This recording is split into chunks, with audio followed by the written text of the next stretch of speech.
Welcome to Let Me Fix This. Enjoy the video. In this video, I will show how to make creamy peanut butter using a blender. First, gather your ingredients. You'll need about 2 cups of roasted peanuts, which is roughly 300 grams. A high-speed blender or food processor is key for achieving that smooth texture. You might also want a pinch of salt or a tablespoon of your favorite sweetener, like honey or maple syrup, to enhance the flavor. Make sure your blender is clean and ready to go. Now let's start blending. Pour your roasted peanuts into the blender. Begin processing on a low setting, gradually increasing the speed. Initially, the peanuts will break down into a coarse, crumbly meal. This is completely normal.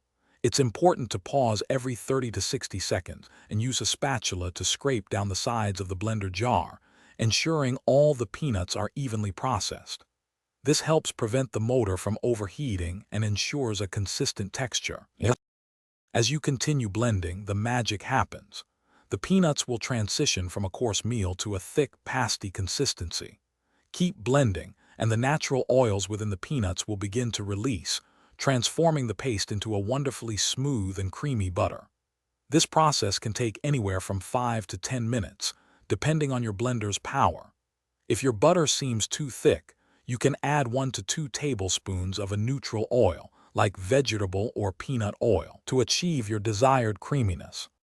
Once your peanut butter reaches that perfect creamy consistency, it's time to store it. Carefully spoon the fresh peanut butter into a clean, airtight container. For the best flavor and to extend its shelf life, store your homemade peanut butter in the refrigerator.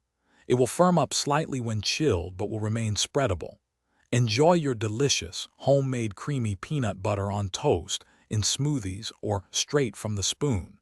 It typically stays fresh for up to 3 weeks.